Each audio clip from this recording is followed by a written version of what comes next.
Pierre, bonjour. Bonjour Vincent. Alors vous allez nous faire un peu peur parce que vous prétendez que 2018 n'est pas un accident. Vu la tournure qu'a pris cette année écoulée, on a de quoi s'inquiéter. Alors 2018 est une année difficile, mais un accident voudrait dire qu'une fois qu'il est passé, on revient à la normale et donc on reprend les mêmes pratiques et les mêmes habitudes que par le passé. C'est bien pour ça que je vous dis que c'est inquiétant. Exactement, ça je ne crois pas. Je crois que c'est plutôt l'expression d'un changement plus structurel, plus fondamental, qui a des raisons rationnelles, et notamment, alors c'est pas un scoop, mais dont tout le monde parle, mais on est en train véritablement de vivre un changement majeur, notamment à travers les politiques monétaires qui deviennent moins favorables que par le passé, et on se rend compte que sans ce soutien-là, donc, qui était fondamental en soutien de la plupart des prix des actifs au cours des dernières années, eh bien, les marchés doivent se remettre à valoriser du risque. Oui, alors, très bien, mais en même temps, on a une inflexion de discours, par exemple, du président de la Réserve fédérale des États-Unis, Jérôme Powell, à qui on reprochait d'être un peu trop droit dans ses bottes, je veux monter les taux, quoi qu'il arrive. Bon, il a dit clairement qu'il serait à l'écoute des marchés, qu'ils feraient attention, qu'en fait, ils observeraient tout ce qui se passe et que les hausses de taux n'étaient pas obligatoires. Oui. Alors, il y a deux sujets en politique monétaire qui sont deux sujets disjoints. Et tous les deux sont très importants, mais pas de la même manière. Il y a le sujet des taux directeurs. Et il y a un autre sujet maintenant qui est celui de l'injection directe de liquidités qu'on a appelé quantitative easing.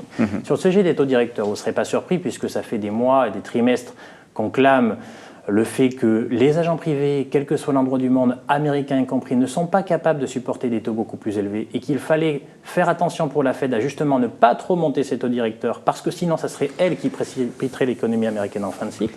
Et donc, c'est ce que nous prévoyons d'ailleurs, puisque la Fed, la Réserve fédérale américaine, a toujours fait preuve de grand pragmatisme depuis 10 ans, même depuis 30 peut-être maintenant.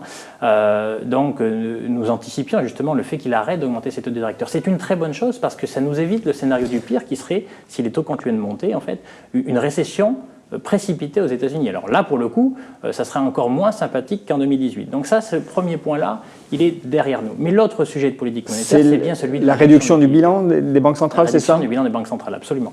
Il faut comprendre quel impact ça a eu pendant 5 à 6 ans. Et d'ailleurs, qui a détruit beaucoup de gérants qui faisaient à l'époque de la gestion active, à savoir du stock picking, qui essayaient de faire des différences au sein des classes d'actifs. Tout ça a disparu, a été très peu efficace, essentiellement en raison de l'injection des liquidités.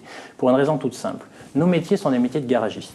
Lorsqu'une banque centrale européenne ou américaine en fait, rachète des obligations souveraines en grande majorité, qu'est-ce qu'elle fait ? Elle empêche les autres investisseurs de les acheter. Et donc ces autres investisseurs qui ont quand même de l'argent à investir, c'est leur métier, vont le faire ailleurs. Et c'est ce qui s'est passé. Donc pour des raisons de vase communicant, n'ayant plus à disposition du papier obligataire souverain, eh bien, ils ont acheté des actions, des obligations, d'abord corporate investment grade, c'est-à-dire bien noté, puis ensuite du high yield. Donc ils ont acheté en fait tout un tas d'actifs qui sont des actifs plus risqués en réponse directe à ces injections de liquidités. Lorsqu'on enlève le tuyau qui amène en fait toutes ces liquidités et qu'on l'enlève, eh bien, concrètement, il ne faut pas s'étonner de voir que tout un tas de risques qui n'étaient plus valorisés se remettent à être valorisés. Donc, là, je résume ce que vous venez de nous dire, parce qu'il faut bien vulgariser, parce que ce sont des concepts un peu techniques. Oui. Les banques centrales sont venues au secours des États et du système financier en rachetant des obligations souveraines. Il faut se rappeler que les États avaient eux-mêmes secouru les établissements bancaires pour maintenir le système économique et financier en place. Une dizaine d'années, oui. Voilà, donc de gros déficits, il fallait financer absolument l'envolée des dettes publiques et donc les banques centrales se sont mises à acheter du papier souverain. Ce faisant, elles ont préempté le marché. Elles ont préempté le marché en fait, des obligations souveraines. Et elles ont évincé c'est un effet d'éviction, exactement. Les investisseurs traditionnels de ce marché obligataire et qui se sont donc reportés dispatchés sur tous les autres. Et voilà. Donc ce qui aboutit à l'inflation des actifs boursiers, notamment. Quels qu'ils soient, puisque nous sortons finalement d'une dizaine d'années d'inflation des prix des actifs financiers, quels qu'ils soient. Et donc le mécanisme est intéressant puisqu'on a constaté quoi ? Les investisseurs ont d'abord acheté ce qui ressemblait à des obligations souveraines, donc des obligations d'entreprise bien notées, qui ont vu leur taux baisser et converger vers les obligations souveraines. Puis ensuite, ils ont acheté quoi ? Des actions, mais pas n'importe quelles actions, les actions qui ressemblaient à des obligations, celles qui distribuaient des dividendes. Alors normalement, lorsque les marchés actions montent, c'est plutôt parce qu'on va jouer la croissance. Et bien là, non. On a joué beaucoup plus, en fait, ce qui ressemblait à des obligations. Et puis une fois que ça a été fait, on était encore plus loin. On achetait des actifs émergents, on était de plus en plus loin, chercher du risque de plus en plus loin, pour compenser finalement ce manque dans l'offre de papier à disposition, directement conséquence en fait des politiques monétaires des banques centrales. Donc, vous nous dites aussi qu'il faut bien distinguer entre la politique monétaire par les taux et la politique monétaire par le bilan et les injections de liquidités via l'achat d'obligations. Absolument. Bon, là, on est plutôt dans une phase de normalisation du bilan. Donc, c'est mauvais. En tout cas, ça a été... Ça a des conséquences assez importantes sur le fonctionnement même des actifs financiers. Bon. Mais est-ce que ce mouvement est réellement durable ? Parce que aux États-Unis, par exemple, vous le dites bien, Jérôme Powell a fait attention à ne pas relever trop les taux, enfin il fait attention à ne pas les relever trop tôt et trop vite, trop fort, pour ne pas faire dérailler une économie qui est déjà en fin de cycle. Pour l'instant, qui est en fin de cycle, mais pour l'instant, on a certes des indicateurs qui sont de moins bonne qualité, mais qui on a un déficit, plutôt bien orientés. On a aussi une explosion, et ça je pense que c'est un point sur lequel on va revenir. On a eu une explosion des déficits budgétaires. Là, ça se relâche un peu partout. On a des politiques budgétaires plus expansionnistes. On a une politique monétaire qui se neutralise et des politiques budgétaires en expansion, notamment aux États-Unis. Il va bien falloir financer.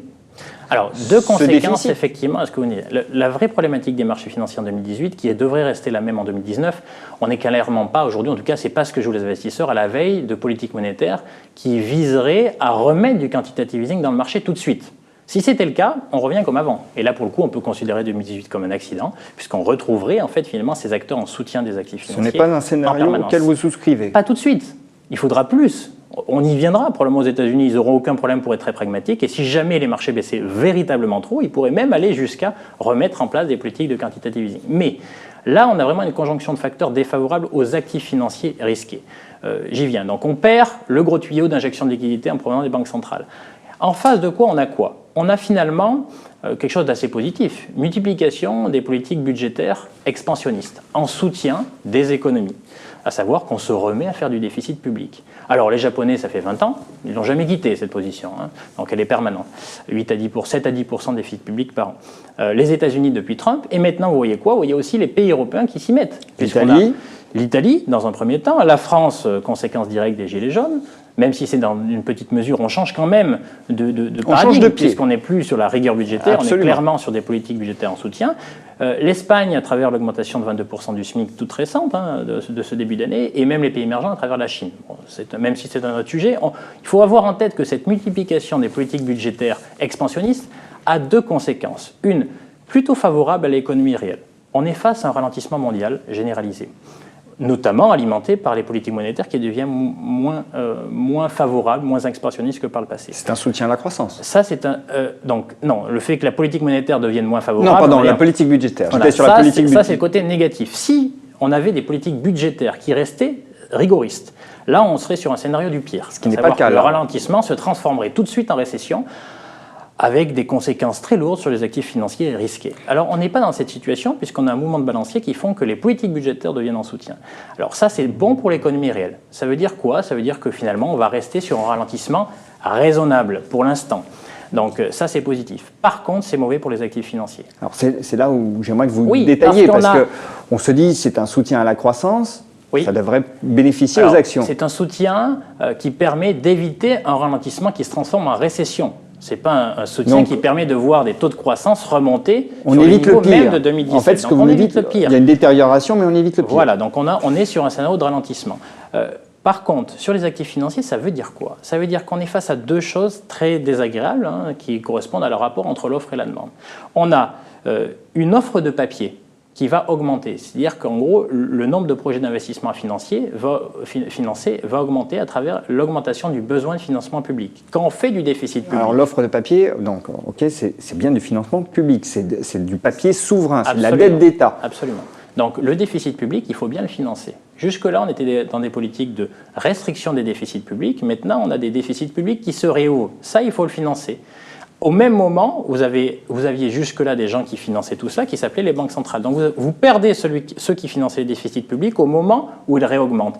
Et bien naturellement, ça va avoir des conséquences très fortes sur l'ensemble du reste des actifs financiers. Ce qu'on peut envisager, c'est que finalement, cette augmentation du besoin de financement public soit financée par le rapatriement donc d'épargne qui jusque-là était stockée, était supportée par des actifs qu'on considérait comme plus risqués. C'est ce qui s'est passé en 2018 et qui devrait continuer à perdurer en fait en 2019. Surtout que tout le monde a en tête qu'un cycle n'est pas éternel et qu'à un moment donné, la croissance va sérieusement se détériorer. Là, on parle de ralentissement, mais on peut connaître une détérioration, une dégradation beaucoup plus vive. Et dans ce cas-là, naturellement, encore une fois, le refuge, pas idéal, mais le refuge le plus logique, c'est l'obligataire d'État. Le plus évident, c'est l'obligataire d'État. Des pays riches. Donc vous avez ce triple mécanisme, pour reprendre. En gros, vous n'avez plus de banque centrale pour acheter le papier public. Au moment où le papier public augmente en nombre, en volume, et au moment où finalement les agents privés que nous sommes, les ménages, ont tendance à plutôt privilégier au regard du manque de perspective la préservation du capital plus qu'à la performance. Vous avez tout sous les yeux pour anticiper deux choses qui peuvent paraître contradictoires. Un, les États n'auront pas de problème pour se financer et les taux d'intérêt ne monteront pas. C'est ce qu'on dit depuis déjà quelques trimestres et qu'on continue de penser. Donc, le marché nous a donné raison sur ce point. Donc pas de crack obligataire en vue? Non, parce que quand les gens souhaitent préserver d'abord leur capital plus que la performance, au regard du manque de perspective, vers quoi ils s'orientent? Vers des actifs à revenus fixes. Je sais ce que je mets, je sais ce que je touche. Et même si les finances publiques sont détérioré, eh bien, quoi qu'il se passe, tant que l'État sera celui qui fixe les règles du jeu, il sera moins risqué de prêter à un État qu'à une entreprise au sein de ce même État, au sein de ce même territoire. Donc on a vraiment en fait ce triptyque qui fait que on a quelque chose de pas négatif, plutôt positif même pour l'économie réelle, qui évite de transformer le ralentissement en récession, mais par contre négatif pour l'ensemble des actifs financiers dits risqués qui ont bénéficié en fait d'une conjonction de facteurs à l'opposé pendant 5 à 6 ans. Et donc on parle bien sûr des actions, mais pas que, des obligations à haut rendement, et aussi des actifs émergents dans leur ensemble, qui ont beaucoup bénéficié du fait qu'il y avait beaucoup d'épargne sur le marché et qu'il y avait finalement peu de choses pour les supporter. Bon, je vous écoute, je me dis, ok, donc je fais plus d'actions, je fais que de l'obligataire. Est-ce que c'est bien raisonnable de faire ça? Bien sûr que non. Sauf que c'est ce qui s'est passé dans un premier temps. Ce changement structurel, en général, il se fait via 2 phases. Une première phase de liquidation et une deuxième phase de discrimination. La baisse qu'on a constatée en 2018, c'est plutôt une phase de liquidation. Les investisseurs ont liquidé tous les actifs considérés comme risqués, sans discrimination aucune, au sein de ces actifs. Et on l'a constaté dès le deuxième trimestre. On a vendu les actions en général. Les small cap, encore plus, parce que c'est considéré dans le marché actions comme plus risqué, donc que les actions large cap. On a vendu les actions émergentes, bien sûr considérées comme risquées dans un premier temps, mais aussi les obligations émergentes, parce qu'elles aussi étaient considérées comme risquées. Et enfin, on a aussi vendu les obligations à haut rendement, puisque les taux d'intérêt des entreprises les moins bien notées ont beaucoup monté. Donc ça, c'est la phase de liquidation qui, pour nous, est déjà bien entamée à partir du moment où le ralentissement ne se transforme pas en récession. Donc on vend tout ce qu'on a considéré comme risqué, puisqu'on a compris que le mécanisme était en train de changer. On peut considérer qu'on arrive au terme de cette première phase? Au terme ou pas au terme, difficile à dire, mais en tout cas, elle est déjà bien entamée. On ira quand même probablement un peu plus loin, sauf à voir les négociations commerciales aboutir à des choses positives, un Brexit qui se passe bien, tout un tas de facteurs. Pas de chemin, là, hein. Pour l'instant, on a trop d'incertitudes pour être sûr que la phase de liquidation est terminée. Maintenant, elle est déjà bien entamée. Ça veut dire quoi? Ça veut dire que maintenant que le ralentissement est en train de se propager, on va être en capacité de juger les bons des mauvais au sein même de ces classes d'actifs risqués. C'est pour ça qu'il faut bien avoir en tête ces 2 phases, qui sont d'ailleurs pas fortes, qui peuvent être en partie concomitantes. Liquidation d'abord, parce qu'il est difficile de faire la différence entre les bons et les mauvais, puisque les chiffres économiques restaient bons, les fondamentaux restaient bons. Mais maintenant que les fondamentaux sont en train de se dégrader, on va vraiment être en capacité de voir, une fois que la mer s'est retirée, ceux qui nageaient nus ou en maillot, référence à une citation d'un grand financier. Citation de Warren Buffett.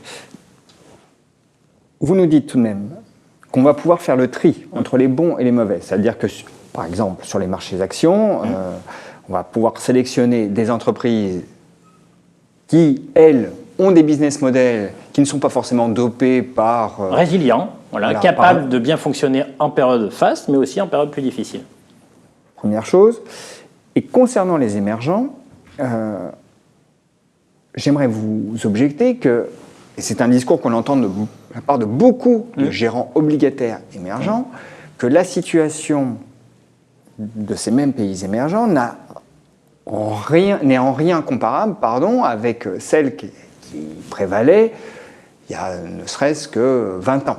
Hein. Alors 20 ans sûrement, mais 5 ans peut-être pas. Rappelons quand même que les taux obligataires brésiliens, même s'ils ont rebaissé, étaient tournés autour de 15% en 2015. 15%. On est remonté à 10-12, on est redescendu un petit peu. Donc le fait de passer de 8 à 12, c'est sûr que ça fait mal. Mais de dire que 12 est un sommet, tout est relatif. C'est-à-dire qu'en 2015, on était monté à 15. Donc ce qu'il faut... Ma remarque portait plus sur les fondamentaux économiques. Ce sont des pays qui se sont assainis, qui ont fait de gros efforts d'assainissement de leurs finances publiques aussi, qui produisent des excédents pour la plupart. Donc les exclure d'un portefeuille aujourd'hui, est-ce que c'est pas aller un peu vite en besogne? Alors, donc, on revient. Liquidation, on les exclut non pour des raisons de fondamentaux, que pour des raisons où on a compris que ces gens-là se sont beaucoup financés en raison, de manière indirecte, à travers les politiques de quantitative easing que les banques centrales des pays industrialisés étaient en train d'implémenter. Celles-ci changeant, il y a eu un rapatriement naturel. C'est juste un effet d'éviction. Ça, c'est le premier point. Le deuxième point que vous évoquez là, c'est reste à voir. Reste à voir, en fait, véritablement la résilience des modèles de développement émergents. Aujourd'hui, en Chine, on constate un ralentissement fort. Quid des modèles émergents, et notamment de la locomotive des pays émergents de la Chine, si véritablement on n'a pas d'issue positive au dialogue qui a été entamé avec les États-Unis et qui amène vers une fermeture commerciale qui se confirme et donc qui remet en question quand même tout un pan de l'économie chinoise qui s'est construite au cours des quasi 20 dernières années maintenant. Donc, vous voyez, donc la question aujourd'hui n'est pas réglée. Et donc celle de la résilience des modèles de développement, des modèles économiques émergents reste encore ouverte et c'est la raison pour laquelle, une fois qu'on aura véritablement le ralentissement qui se sera concrétisé, là aussi, tout comme au sein des classes d'actifs actions, on pourra dire des pays émergents, ceux qui sont résilients, de ceux qui ne le sont pas. Et pour l'instant, c'est encore trop tôt. C'est donc le mot de la fin. Bon, on a bien compris votre raisonnement en tout cas. On est dans un monde qui change, encore une fois, avec une période de liquidation qui n'est pas complètement achevée pour le moment. Elle est en voie de finalisation. Mais on rentre ça, c'est les éléments qui nous diront. Voilà. Pour vous, on rentre dans une deuxième phase de liquidation où là, on opère plus de discrimination entre les bons et les mauvais, quelles que soient les classes d'actifs. C'est ce qu'on envisage en tout cas pour les trimestres à venir. Pierre, merci. Merci Vincent.